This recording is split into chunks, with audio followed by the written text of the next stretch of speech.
And Amanda Blumenherst joins us now. Amanda, it's great to see you. When you think back to 2006 in that Curtis Cup, what did you know about Bandon Dunes at that time, and what were sort of your initial impressions of the golf course?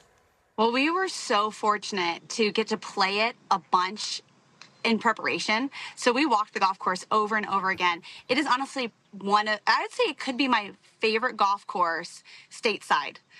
Old Course of St. Andrews still takes it for me, but Bandon Dunes is a very close second. The scenery, gorgeous. I love this type of golf course. It's also an awesome match play golf course, which is what I loved in the Curtis Cup. Is there an adjustment period for this kind of golf for these players on a week like this, Amanda? Because most of the time they're playing golf through the air. Here, they're kind of playing the ground game is much more important. Do you think there's a significant adjustment that these players are going to have to make? These players are all so good that they've practiced, but it will be an adjustment. It reminds me a lot of playing overseas, and that's probably why I really liked it. I loved having that Texas wedge, keep it really, really low, using a putter kind of almost anywhere. I like that style of golf, but it also is extremely windy, so that is going to be a huge adjustment, and it's also one of the parts, it's physically demanding playing at the U.S. Amateur, U.S. Juniors, anything that's stroke play and then match play is taxing mentally, physically, but then also with this wind, having to battle that element is going to be for sure an element. On yesterday's show, we had David McLay-Kidd, who, of course, designed Bandon Dunes, and he said he expects that the women will put on a masterclass in course management, that the guys in the amateur back in 2020 just wanted to play the ball through the air with a lot of spin, so they ended up with pars, winning a lot of holes out there. And he thinks that the women will use the contours a lot more to their advantage. Is that what you'd expect to see as this week wears on as well? Oh, I totally do. When these, I say women, girls, some are so young, but are learning great course management from a really early age.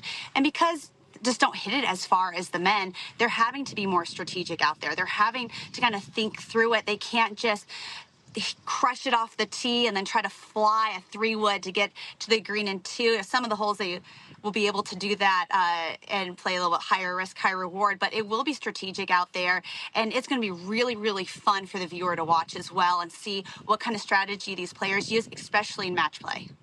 Amanda, a few years after that Curtis Cup, you won your own U.S. Women's Amateur. Looking back, what did that title mean to you at that point in your career? It was, at the moment, everything. I had finished runner-up the year before at Cricket Stick and was absolutely gutted, devastated. It was in front of my family and friends who are all from Indiana.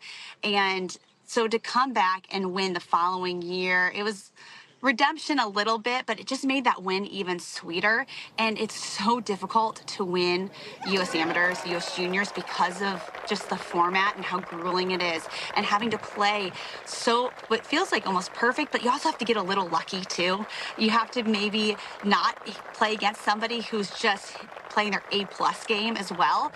So it's a little bit of all the elements, and being able to go out and win after that runner-up finish the year before made it so sweet. And I still, even with you, with the Golf Channel, I get introduced as U.S. Amateur champion, even 20 years later. And so it is very important to me and to all the players out there going out. They know that's on the line.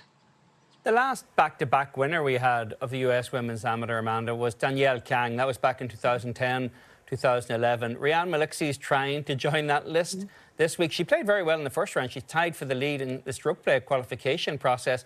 Just how high a mountain is it for her to climb to actually win this back-to-back again?